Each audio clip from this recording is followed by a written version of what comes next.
Hello and welcome to the Bournebrook podcast. I'm ST Wickett and I'm joined by Mr. Michael Curzon, editor of Bournebrook magazine. How are you? I'm very well, thank you. I'm very good. We've just recorded an introduction Hmm. to the reintroduction of the Bournebrook podcast. Hmm. If anybody's listened to that, then you'll know this isn't particularly planned at the moment. We're rolling with it. We're talking, releasing, and seeing how it goes. Hopefully that doesn't show too much, but at least I've said it now, so nobody can accuse us of waffling at the We end. we are indeed throwing spaghetti at the wall and seeing if it sticks. Yes. So it has been about a year since we last did one of these. A year in which a lot has happened, but also things have generally speaking stayed the same. The same general trajectory of society, which is in the general direction of the dogs. But in the last year, how do you feel your sort of political proclivities and tastes have changed, or are you exactly where you were this time last year? Oh, that's a good question, actually. I wasn't prepared for any good questions in a Bournemouth podcast. I don't know. I don't think much has really changed. I mean, certainly if we're talking politically, nothing has changed particularly on the political landscape to have inspired me to change my Mm. mind on much. I mean, obviously, Mhm. people's minds naturally change as time goes on, but there's been nothing major which has influenced me to say, actually, I really ought to support this cause now, which I previously didn't, Mhm.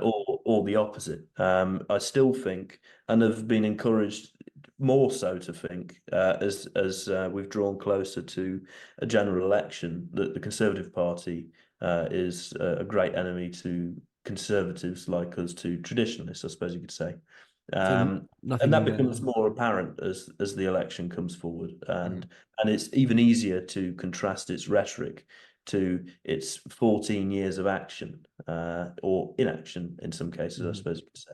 Mm. Nothing has changed on that front. It's almost as if the ability for a single calendar year to change one's political taste has been almost spoiled by 2020. Nothing will throw off the curve quite like that year in terms of sort of the general apocalyptica in the streets of Western cities. I mean, the years get more and more, I suppose, bland in the sense, people are still angry, people are still, so passionate. But I mean, I'm not one of them. For me, the only change is I've gone from being, barely apathetic to extremely apathetic. It's. Yeah, well, I mean, I've just thought of an example of all this. Sticking on the Tories for a moment, we've just seen the reappointment, or the appointment rather, of David Cameron to Foreign Mm, Secretary. Now, mm, how could you ask somebody to change their opinion on something when, after what must have been more than half a decade out of office, mm, someone like David Cameron, who is, known, I mean, we all know that Boris Johnson is liberal, and by we all, I mean listeners to this podcast will likely already have been convinced on this point. But the public more broadly isn't yet completely sold on that matter. But David Cameron, there aren't many doubters on that question. mm, We know that he's not a supporter of our cause. So the reintroduction of him to cabinet, I think, was a real eye-opening moment. It made you mm, think, oh, right, okay, no, these people aren't my friends. mm, They're working against our cause. And it's worth saying there's been little to convince myself, or I would say others, that anything has particularly changed with Labour either. You know, the party likes to present itself, or I should say, Keir Starmer likes to present himself as having changed the party drastically. He says it every week in Question Time, mm. which we used to cover actually in articles, didn't we, on Bournebrook? And had someone telling us how pointless that was every week, which he might have been right actually, but still we did it. Uh, but he says it's a changed party now. It's not like the days of Jeremy Corbyn. I don't think that's particularly convincing. Hitchens recently wrote an article on Keir Starmer, which and said this on Question Time actually. Speaking of which, that looking into Starmer's political past reveals a more extreme basis for his belief than his rhetoric of sort of centralism and all this Mm. nonsense. might suggest. Well, it's straight out of the Blair playbook, isn't it? It's Yeah. occupy the center and then drag the left with you. It's Blair is somebody who Hitchens has a lot to say about. Someone who branded himself as being this kind of him alongside Bill Clinton, branded themselves as being this kind of post-war kind of hip centrist, run of the mill progressive liberal. When really, I mean, Blair's legacy is, it's a 20-year war in the Middle East, and it's a hammer taken to the British Constitution. And you get little reminders of the Blair years every now and then when the Supreme Court, which is younger than myself, will sort of pop up above the parapet and strike down some immigration policy or just make themselves kind of known.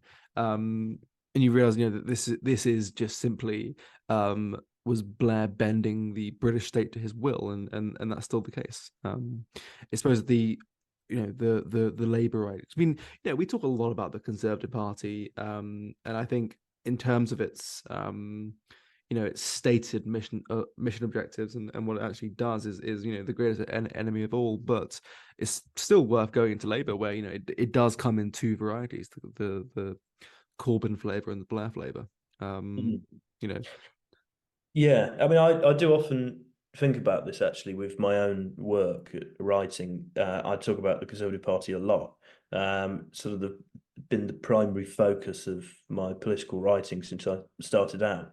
Um, I don't feel guilty about this though, mainly because the people who I'm targeting with my writing are people who already know what the Labour Party is like. I don't need to convince anybody mhm, who will bother to read anything that I write, which is probably a small enough number to start with, that the Labour Party is problematic, that it's left wing, for mhm, example, or that it's liberal, I should say, socially, that it's a problem on these fronts.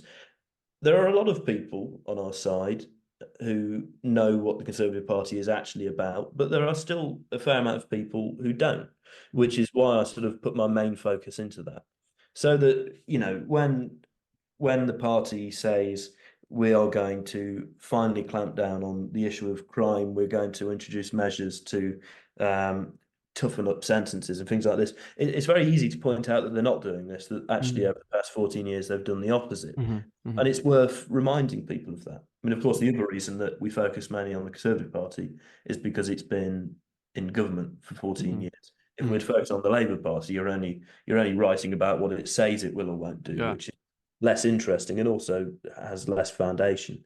Um, Yeah, and it then becomes a question of what's more egregious? Is it a left wing party who accept that they're a left wing party and have a left wing platform, or is it a supposedly centre right party who um go right wing every 4 to 5 years when they feel that the polls are slipping away from them, but realistically, at every possible opportunity they'll let the beast swim left. It's you've at the very least one is more honest about its intentions. yeah. Well, I listened to Prime Minister's questions this Wednesday. That's what I meant to say earlier, I think, when I said question time, but regardless. I watched Prime Minister's questions this week. And Sunak's main attack rod against Starmer was his £28 billion green pledge. He's going to put £28 billion in of investment into green projects to help drive towards net zero. He was slamming him on this and saying, oh, you're gonna increase taxes because of this net zero madness, all this sort of stuff. The Conservative Party, especially under Sunak, but also under Boris Johnson, David Cameron, Theresa May, and very briefly Liz Truss, have done the exact same thing on this. They pretend that they're rowing back on their net zero Mm, commitments when, mm, in fact, they're pushing a couple back by just a few years. For example, the banning of combustion engine cars, vehicles. mm, the initial deadline for this was 2040. It got brought forward to 2030. And then when they pushed that back slightly to 2035, they claim that they're rowing back against net zero madness, but it's still 5 years earlier than the initial target. Yeah. And it's still going to cost lots of money, going to put lots of people and businesses in trouble. And they don't care about it. And they still use the issue as an attack rod against the opposition. Mm. Very confusing. It's just complete nonsense, really. And Labour would say that if it didn't also support all this net zero issue, Mhm. which it does. They're all fully sold up members of this pledge, Mhm. much to our disagreement, shall we say, Yeah. to our punishment. And that's, again, that's what makes it a greater annoyance to ourselves, is that it's occupying a space that should be filled by someone who's a lot more serious. The regrettable thing is that the only person in British politics, since I'd say most likely like Enoch Powell, Nigel Farage has just made a complete joke of himself, going on the jungle and um eating this or that testicle. But there was an interesting thing that happened recently where a video went viral purporting to show the Prime Minister making a video directed at Nigel Farage, Mm. which is, hello Nigel, and pledges to turn things around on immigration. Well, turns out that's not actually how it seems. So what actually happened is there's a website that hosted by the Conservative Party, where it's like Cameo, where you can hire like a B-list celebrity to make a video for like your mate for his birthday. Mm. It's like one of those. But so if you input the first name of the person, or either your name or the person you want to send this video to, and whether the National Health Service, the economy, or immigration is their priority, it creates a video of Rishi Sunak addressing that person by their first name and pledging to address the issue that's listed in the sign up box. So it's just the Conservative Party just being, it's just strange and uncanny, and it's just they are so desperate to appeal to people because they know that what's coming is a complete bloodbath. They're done for. Oh, And but they're done for him, and maybe perhaps that might actually be what's needed. I mean, we speak about like a Labour government will not exactly be Christ on horseback coming to save us all from the Tories. It's going to be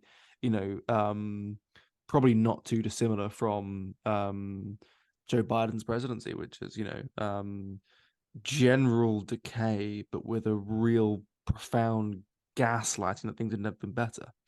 Which is kind of what I expect from a Labour government. But maybe that's needed, 'cause, I mean, if you look at the USA, I mean, which is it's one of those interesting years where our election and their election should be lining up. yeah, Thanks to the Fixed Term Parliaments Act. Same thing in America, where you've had this 4 years of just complete just bizarreness coming out of the states. With the simultaneous heavy-handed approach to the idea that that the grown-ups are back in the room and that sort of thing, and sort of permeated with this kind of sickening sense of triumphance among the minion class in the media. But what that's created is a situation where barring shenanigans in the polls, Trump will probably win again.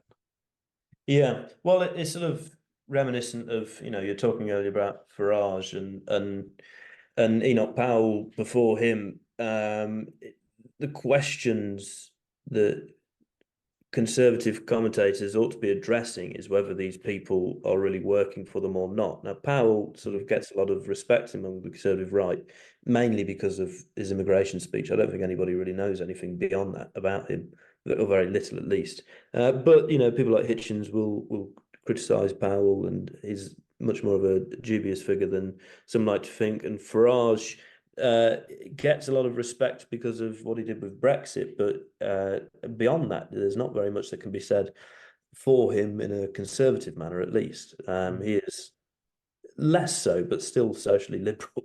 It's worth remembering. And then Donald Trump, who the American right, I think, grasp just as an alternative to the continuation of sort of the establishment screwing them, and they can get screwed by Trump instead. It's slightly funnier during that period, admittedly. Although saying that, Joe Biden produces plenty of gaffes and is equally amusing. So I don't even think that argument works anymore. It's a tricky period for people who believe themselves to be conservatives to navigate. They Mm-hmm. don't really have any friends in high positions. Mm-hmm. So who do they turn to? Or do they turn to nobody? They just stop voting. But then what does that gain for them? I suppose dignity in the fact that they're not approving a system which they'll later come to despise, Mm-hmm. knowing that they'll despise it beforehand as well. Mm-hmm. But beyond that, it does very little. Yeah. When you add to that there's this weird kind of almost quasi-religious pathology around voting, as if democracy among progressives is treated as being effectively a deity, at least the concept of it. So you do have very large level of political engagement, at least when it comes to elections among sort of those types. So I mean, it goes back, and Hitchens keeps getting dragged into this discussion here, and his general position, as Britain's obituarist, is to leave. But again, it's a similar question to do you just stop involving yourself in politics? Do like, do you just consign your nation to its fate? Do you just sort of step to one side and let its enemies and let its people who want to smash to bits do so? Well, I mean, the response to that is that you can step in and not let them do it, but they'll still do it. Uh, That's first so. which I suppose is our option. We're not leaving. We like to point out what's happening, or feel obliged to point out what's happening. But I think the only thing that can be said for that is that even if it makes no difference now, people in the future might look back on this and be reminded that what was happening was being objected to, and also just offers a timeline of decline. It tells Mhm, people how we have become what we've become. mhm, But mhm, against this backdrop, I think it's worth talking about something else which happened over the past year. I mean, I suppose politically, we've just said that nothing really has happened, at least very different. But in a cultural sense, I mean, one of the reasons that we've thought to bring back this podcast, as we mentioned in the introduction to the new series, is that yourself and Michael went to the exhibition last year. I almost said earlier this year, but you wouldn't have had much time for that. mhm, So why don't you tell us about what that was and sort of the people that you met and what it is that they're striving towards? mhm, mhm. Well, a lot of people who were involved at the nucleus of the planning and execution of it are people who will be known to regular readers and listeners of Bournebrook. I mean, our friend of the publication, Alexander Adams, was heavily involved. Some of his wonderful art pieces on display. So too people like Fen de Villiers, Stote, Samuel Wilde, people who have just through their own talent build a reputation as being the artists and the bards, and Columba, who was one of the poets who wrote in our first anthology Sunken Island. He was there to write accompanying pieces for the artwork on display. And as I said in the introductory episode, what it felt like to me was the first thing I felt was a profound sense of refreshment that again it wasn't and people talk about politics and people talk about the state of the world, but it's not done in the same way as it is on, say, GB News or Talk TV, where it's very kind of, it's been very kind of Jerry Springerfied. It's all, it's all about kind of opulence and spectacle, which is ironic to say when you're talking about an art show. But it was just refreshing to be around people who, rather than their entire view of the world being, a negative vision, what they're against, this is shit, that's shit, everything's shit. It was, example that, that that kind of frustration, that angst, and that uncertainty can be redirected and can make art. Because a lot of the art there was quite distressed in the way that it was, in the emotionality that it conveyed. Um, but it wasn't in a way that was entirely destructive or entirely cynical. It was, just a very sort of spectacular articulation of the way that the modern world makes you feel if you're not, in line with it. And it felt, there was a vitality to it, especially with Fen de Villiers' work. Lots of vitality to it. It's all about, kind of this kind of magnificent kind of hyper idealized vision of the human form, not too dissimilar from sort of Ayn Rand's view of art. But it was distinct, it was forward facing, it was, and it was cool. And I've written about that a lot in the past, and how I think the difference between a movement that has potential and one that doesn't is cool. Is if it's cool, if it's able to make people kind of want to be it. Because I think people ultimately, whether they'll admit it or not, a lot of people do view the world aesthetically or through aesthetics, or politics is about vibes and that sort of thing. And it has this interesting bent to it where I'm not sure if there's a particular word for it beyond Anglo-futurism, but it wasn't quite that, where it doesn't abandon the past. It sort of takes along for the ride, and it's a sort of reimagining of traditional aesthetica, and it is objective art. And but that's one side of it, and the other one was the idea of a movement spring up around it. It seems to have a degree of potency to it. In the article that I wrote about my experiences there, I begin by recalling a famous gig that happened in Manchester in the 70s by the Sex Pistols, and it was there was basically no one there. And I went to a pre-showing, so the actual premiere was the night after I was there. So there was maybe 10, 15, 20 people there. But the story goes that in 1976, the Sex Pistols put on this gig, and basically no one was there. There was like 15, 20 people there, but the reason that show is known today and is quite legendary today is because everyone who was there went on to do something. I mean, a lot of people who claim to have been there weren't actually there, but as the legend goes, people from Joy Division, the Smiths, Simply Red, the Fall, Buzzcocks, Bono allegedly was there. So what the parallel there is that it's not a question of how many are in the room, but rather who's in the room. And to go there and to see again people who are not funded by the Arts Council and not beholden to the same tosh that the Arts Fund likes to fund. The latest aggressor being that god awful England football team play about Gareth Southgate. Not seeing that. So people were going and people were talking about it afterwards, and you can just tell there was this kind of like general excitement in the air of what was possible to do. And it was it was basically self-funded. It was completely new, it was completely original, and everyone had a really good time. And and I still talk to people that I met at that event, and hopefully I'll get some of them to come on and do the show at some point. But that was the exhibition. It was just a very small gallery in London, next to what I could only assume was some sort of men's sauna for hijinks and cottaging.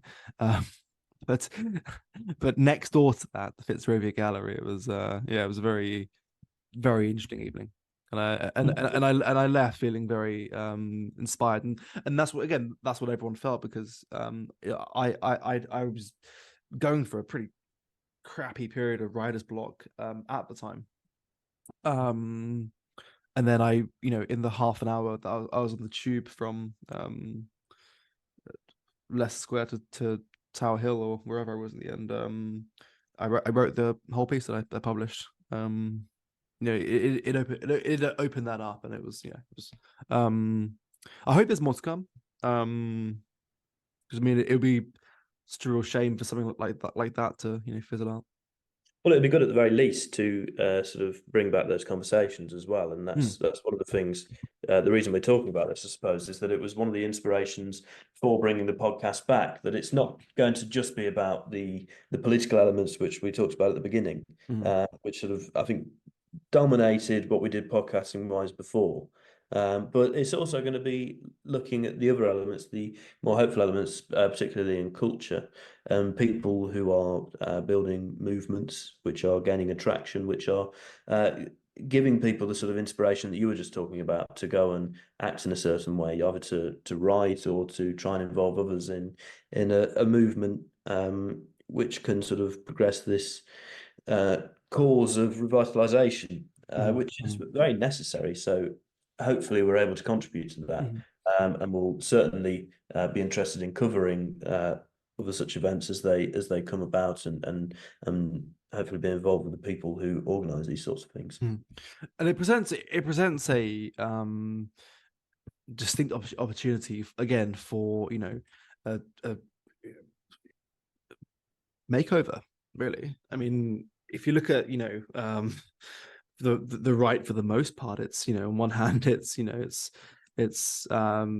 some chap on GB News tearing apart a Costa Cup because it's got a rainbow on it, to people who are terminally online, and with that comes this paranoia and hostility and self victimization that manifests in being really quite unpleasant to be around.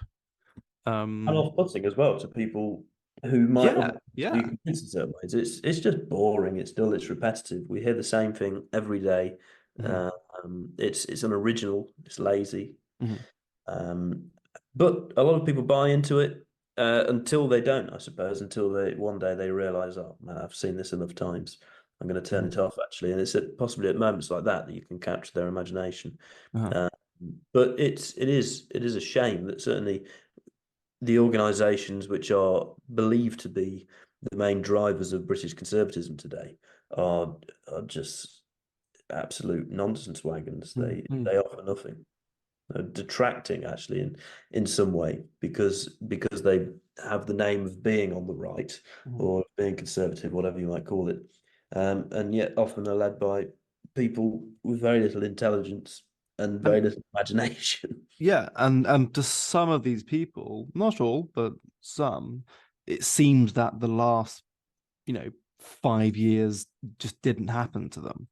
Mm, I'm always a little bit perturbed when I see somebody who still thinks that the political left is some overweight, blue-haired, woman with a septum piercing, and not a great big behemoth, that it infects all. They still treat it, as again, this is, and forgive me if I keep bringing up my own articles, but there's one I wrote for Bournemouth a good while ago.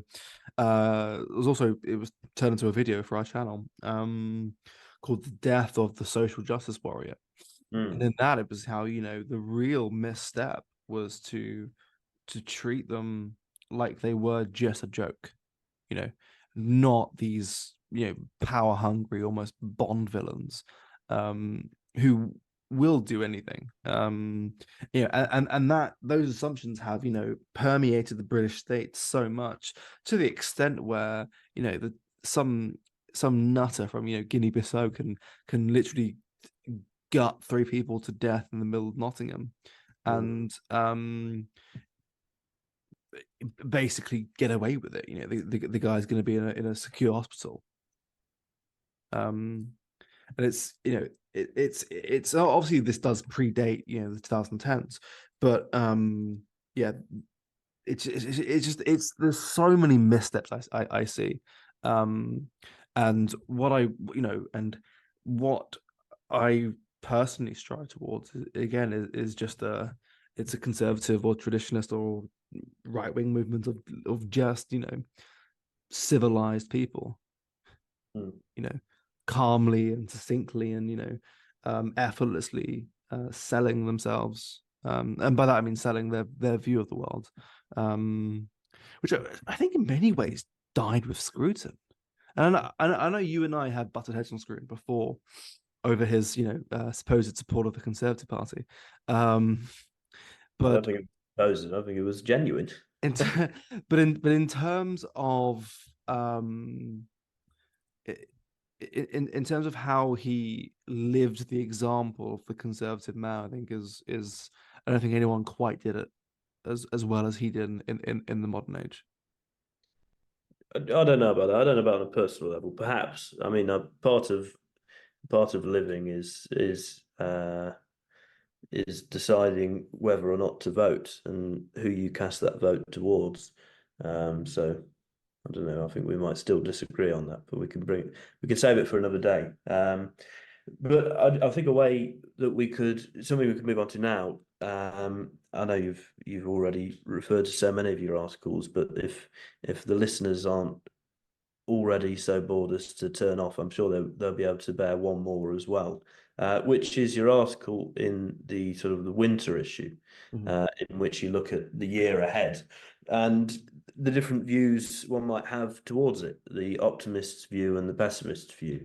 And I don't know, certainly given the sort of the political themes we've already discussed earlier, I think one of those views is certainly a little louder in my ear. But as you say, we talked about the exhibition too, and the figures involved in this, and the work that they're doing, which does lend you towards a more positive view.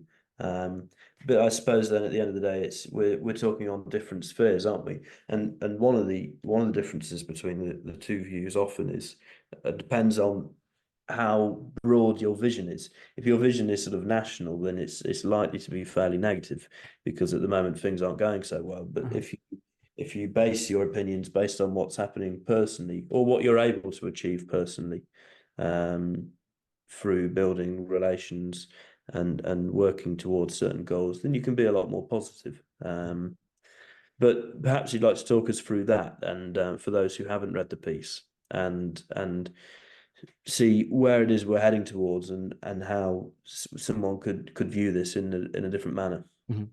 The the piece in question is called Two Views of the Year Ahead. So it's the pessimist view and the optimist view. Which would you rather I begin with? Well, I think pessimist view would be better so that we can end on a positive note. Sure. So the pessimist view basically is, itself is split into two. One is an incremental pessimist view and one is an accelerationist pessimist view. The incremental one I think is the more kind of Kafkaesque of the two, where it's year by year things become less and less functional, things become less and less recognizable. And as the saying goes, I think it's used to describe bankruptcy, but it's very slowly and then very quickly all at once. Um, you know, this trajectory clearly predates the two of us. I mean, we're both born in the 90s. I mean, this goes way, way, way back before that point. But the incrementalist view is basically the idea that one day, the very quickly will happen. And I mean, it's already basically there in many ways. I mean, I walk around the town that I grew up in, and I basically don't recognize the place anymore. Um, so that's basically the tragic the tragic view of the incrementalist version, is that one day there will just be nothing left, and suddenly we'll turn around and realize it's all gone, because even now, I mean, things are very tough at the moment, but there is still a clear sense of England, you know, in places, you can still find it. But at one point that will all be gone, and all there'll be is this kind of very far reaching, overtly mothering bureaucratic state, which kind of smothers everything. Well, it's not more obvious than anywhere other than on the high streets, is it? That's Right. sort of No, a right. great example of decline of Hmm. a place which was once sort of central to communities and Hmm. where all knew everybody and Yeah. various Yeah. things were on offer that were people cared about. And now Hmm. you have what? Vape shops, the odd Hmm. charity shop maybe, Hmm. and a couple of barbers. Yeah, that I mean, and that is the pessimistic view, is that this is quite simply just the fate of the British people. You know, for people like us who are, kind of smarks, who, can kind of see what's coming but are ultimately powerless to stop it. It doesn't particularly apply intensely, but for people who, do have their heads in the sand, they'll just always know something's wrong. Maybe even maybe they know exactly what is wrong, but they wouldn't dare, articulate that. Um, and life would just be isolated to this graying and defeating sense of purgatory. And I had this point asked me a few days ago that has kind of stuck me since. Um, I heard someone liken it to a documentary he watched about this a First Nations tribe in Canada who had a really high rate of suicide and alcoholism and drug abuse. And whenever he spoke to people in the tribe, the sense that the documentarian got was that what was driving this, sort of epidemic of sort of despair and sort of self-destructive consumption was the idea that everything was lost. Their culture was gone, their land was gone, their homes were gone. So what do? You just numb yourself. Um, so that's the sort of gently apocalyptic version.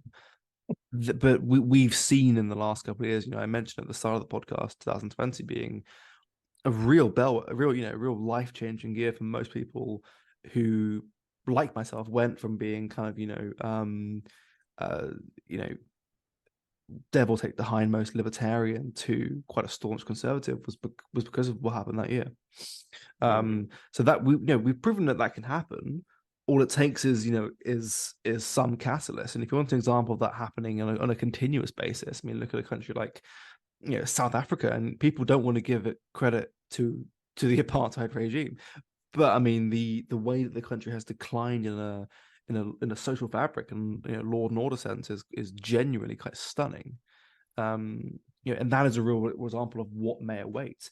Um, so too is the summer of 2020, which was only ended when Biden was inaugurated as president, and even then it didn't end immediately, and the simmering kind of cultural changes are still in motion.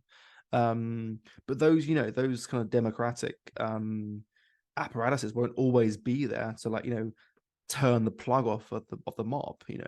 Um, so the accelerationist pessimist view is that something may happen because if just as a hypothetical, if you were to, I don't know, get like a time machine or get some device that could zap someone from the past into today, and you went and got Edward Colston and told him what happened to his statue in Bristol, and he asked why, you have to tell him, oh, because an African American died in Minneapolis.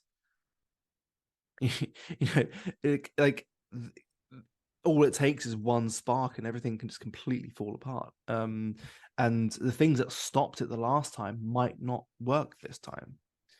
Yeah, it's true. I mean, it's sort of an interesting question with the Colston statue, say, because there have been local protests against the statue for some time. Mhm. But as you say, the thing that really ignited change in the end was the single spark. Mhm. Despite work that people have been doing previously to get that sort of action, it took something not just on a national scale but on an international scale to actually drive forward a change in that sense. So Mhm. it really does demonstrate how these things can be done Mhm. uh, really quite suddenly and dramatically. Um, Mhm. Mhm. I mean, same too with the statue of Cecil Rhodes. But fortunately, that statue is 15 feet in the air and covered by netting. You can't really get to it.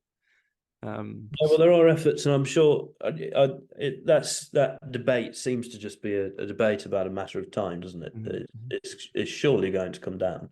There's no doubt about that. Well, it was Uh, it was those protests that led to that amazing video of Peter Hitchens walking down the street being heckled by those mobs. He's just walking and just doesn't he doesn't even glance at them. No. Well, as far as I know, he doesn't really care about the statue. In fact, he says that I think it might be a bust. He says it's ugly. He doesn't care if it comes down or not. He's not particularly passionate about it. I think it's just more telling, that such debates occupy such a big space that we're talking about removing a bust from a wall, which taking them down is to send a strong message. But still, to have this as the primary focus of today, given all of what's going on, Mhm. it does raise certain questions, Mhm. Mhm. and answers fewer of them. And then there's the optimist view. There's the optimist view of the year ahead. And in the piece it very much hinges on there being almost like a Shinto type approach to national pride, which is the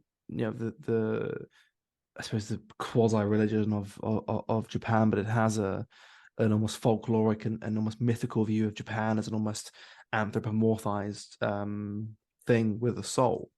No, I do share that view that a nation is not just it's not just a clump of land with a bunch of people that have nothing in common thrown together on it. It's not an economic zone. It's not and it's not its current circumstances. I'm sure there have been times in the past where Britons like ourselves have looked at the circumstances and gone, well, there's simply no coming back from this. I'm sure Protestants when during various papist monarchs and vice versa, and during the Glorious Revolution and the Civil War and the age of Puritanism. I think Puritanism is probably the nearest to what we have now. But the idea that that set of circumstances is permanent, is immutable, I think is mistaken. I think it's a defeatist mentality, which is I think it's understandable, but it's not justifiable if you want to turn things around. Yeah, I Um, think that's right. I suppose the point with this point of view, the optimist point of view, is that it's the same. It's not just for this year. It's the wider angle mm, about nationhood. It's essentially saying, don't worry about what's happening right now because, oh crikey, I just thought of the Labour slogan that things can only get better. Oh dear. That they well, eventually will. That this is a dark period, but at the end of it is light, mm. which is equally cringy to say. But there we Well, at the end of it is the possibility of that. It's a matter of choice. It's a matter of it's a matter of doing the right things. But again, that's all hopeless unless there is a rediscovery of that soul. That I think a nation does possess. Um, everything hinges on that. But if that is to be rediscovered, then I mean, there's a few accounts on Twitter who have utilized AI imagery, which is one thing that does genuinely put the fear of God into me, but it has produced quite interesting results, and there's been a renewed focus on on Anglofuturism, the idea that like okay, well, why can't Britain excel? Why can't Britain be a nuclear powerhouse in terms of energy, not weapons, or both really? Why can't Britain be the largest economy in Europe? Why can't Britain's be rich? Why can't Britain's be why can't we have opulent things? We can. um and we are still obviously there's been massive demographic change in this country, but we are still the progeny of of Shakespeare and Milton and Brunel and Newton. The very least on a genetic level. That genius is still there. It's just latent. It's just asleep. And people who would drive this positive change are they're distracted, they're asleep at the wheel, and they're preoccupied with other things. But if there was to be some kind of renaissance within British society, and bear in mind, I wouldn't be a patriot if I didn't have that inherent faith in the British people. Um, that if there is some sort of rediscovery that does, ignite within the British people, then there's no limit to it, to Yeah, how great things can be. It's a difficult question, isn't it? Because the basis of conservatism is that things are passed down from one generation to the next over and over again, and that positive traits, and this goes into all areas. For example, into trades, they're passed down over generations and are improved over this time. But if they're lost, and they can very easily be lost, then you sever the link. Mhm. Um, Well, essentially. that's the centerpiece of again, it's among other things, it's Scruton's view of conservatism, which is that good things are very easy to destroy and very difficult to build, and they must be very carefully the custodianship is a very careful art almost, and Hmm. it is very difficult to recover, but very difficult and impossible aren't the same thing. True. It's You know the point is that we talk about rediscovering a nation's soul, for example.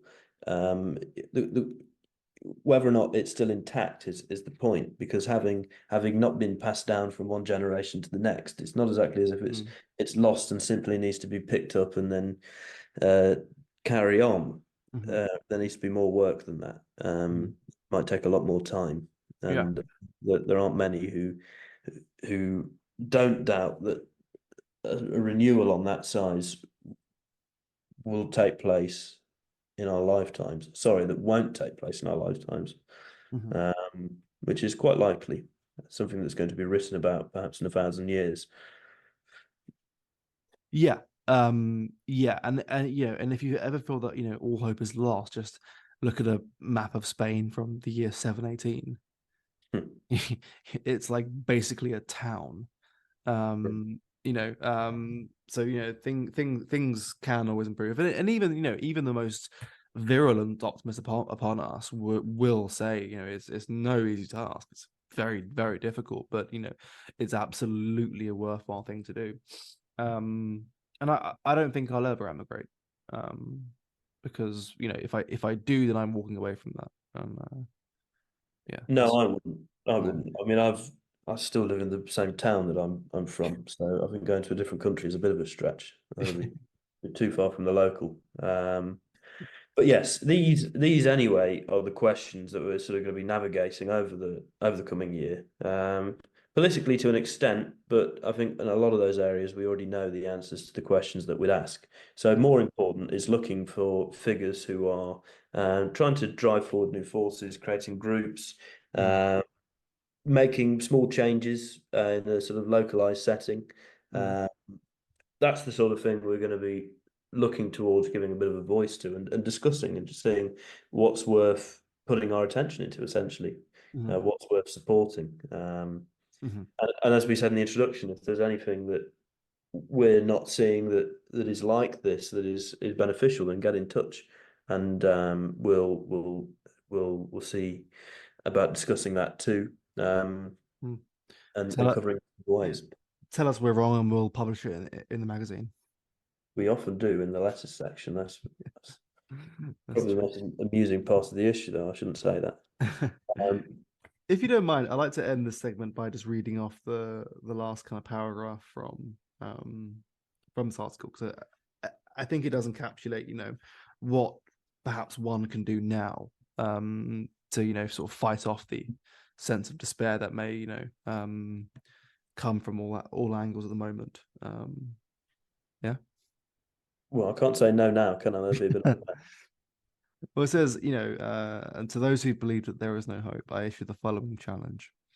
Go to the Cornish coast, or the Malvern Hills, or the Lake District, the ocean, or a quaint little village in deepest England, or some enchanted forest, or a postcard town in the Cotswolds, or some little church with a stained glass window, and dare say that our world is not beautiful.